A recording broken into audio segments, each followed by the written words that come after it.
നമസ്കാരം. Raf talk ഫുട്ബോളിലേക്ക് അവർക്കും സ്വാഗതം. കൊപ്പ ഡെൽ റേയുടെ റൗണ്ട് ഓഫ് 16 ഫിക്സ്ചർ നിർണ്ണയം കഴിഞ്ഞപ്പോൾ FC ബാഴ്സലോണയ്ക്ക് ഒരിക്കൽ കൂടി ലോവർ ഡിവിഷൻ ടീമിനെയാണ് എതിരാളികളായി ലഭിച്ചിരിക്കുന്നത്.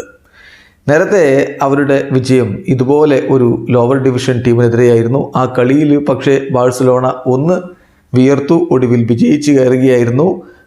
4ാം ഡിവിഷൻ ക്ലബ്ബായിട്ടുള്ള ബർബാസ്ട്രോയെ 2-3 പരാജയപ്പെടുത്തിക്കൊണ്ടാണ് അവർ റൗണ്ട് ഓഫ് 16ലേക്ക് എത്തിയിരുന്നത്. ഇപ്പോൾ റൗണ്ട് ഓഫ് 16ൽ അവരുടെ എതിരാളികൾ തേർഡ് ടയറിൽ സ്പാനിഷ് ലീഗിൻ്റെ 3rd ഡിവിഷനിൽ കളിക്കുന്ന യൂണിയനിസ്റ്റാസ് ആണ്.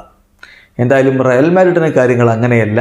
അവർക്ക് മാഡ്രിഡ് ഡെർബി കളിക്കണം. കോപ്പ ഡെൽ റേയുടെ റൗണ്ട് ഓഫ് 16ൽ അത്ലറ്റിക്കോ മാഡ്രിഡുമായിട്ട് അവർ ജനുവരി 19 ഏറ്റുമുട്ടണം.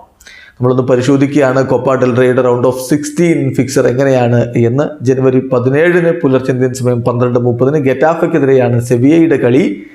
അന്ന് പുലർച്ചെ 1:30 അത്ലറ്റിക് ക്ലബ് ബിൽബാവോയും അലാവസും തമ്മിൽ ഏറ്റുമുട്ടും. അന്ന് പുലർച്ചെ 2:30 ടെനറീഫിനെതിരെയാണ് മയോർക്കയുടെ കളിയുള്ളത്. പിന്നെ ജനുവരി 17 തന്നെ ഒസാസുന വേഴ്സസ് റയൽ സോസിഡാഡ് പോരാട്ടവും യൂണിയനിസ്റ്റാസ് വേഴ്സസ് FC ബാഴ്സലോണ പോരാട്ടവുമുണ്ട്. 18-ാം തീയതി പുലർച്ചെ 12:30 വലൻസിയ സെൽറ്റ വിയോക്കെതിരെ കളിക്കും. അന്ന് പുലർച്ചെ 2 മണിക്ക് ജിറോണ വേഴ്സസ് റയോ വെല്ലക്കാനോ മത്സരം.